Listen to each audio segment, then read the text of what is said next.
C'est un très bon système dans la mesure où avant qu'elle soit donc avec l'émergence de la révolution bolivarienne, Simón de Bolivar, n'est-ce pas, le travail qu'il a fait. Il y a ensuite au niveau de l'Amérique latine et particulièrement le Venezuela. Bon, cette pensée bolivarienne a été très bien développée dans toutes les couches sociales. Donc on a eu vraiment les échos avec l'arrivée de l'ouverture de l'ambassade. Ça nous a permis de nous documenter davantage sur les livres, les films et d'autres documentations et surtout sur la pensée bolivarienne. C'est comme ça que nous avons pu vraiment avoir des éléments pour juger aujourd'hui l'avancée de la pensée bolivarienne. Le système électoral est fiable dans la mesure où c'est le système qui a fait venir au pouvoir Hugo Chavez, n'est-ce pas? Et après Hugo Chavez aussi, il y a eu des élections. Maduro est venu. Donc voilà. Et maintenant, dans toute lutte, dans toute évolution, il y a bien sûr la contradiction, la lutte, n'est-ce pas? Et que cette lutte, évidemment, de l'autre côté, c'est aujourd'hui, surtout dans le BRICS, dans cet ensemble de pays, et l'ennemi fondamental, les États-Unis et le capitalisme, voudraient bien quand même arracher aujourd'hui cette pensée bolivarienne, n'est-ce pas, pour faire régner, n'est-ce pas, et surtout l'élément principal qui est le pétrole. Donc voilà tout un ensemble de choses dans le capitalisme comme cible qui pousse aujourd'hui les États-Unis, les Américains, etc. à instaurer leur régime.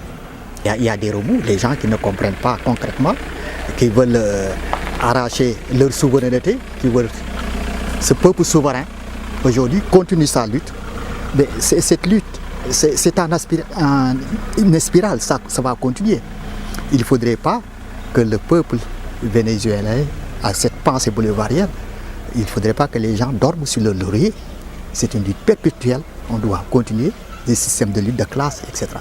Et ce renversement de la bourgeoisie en faisant faire régner la pensée, n'est-ce pas, cette pensée nationale indépendantiste où ces masses vont s'alphabétiser, avoir les métiers dans le domaine professionnel, dans le domaine des écoles, etc.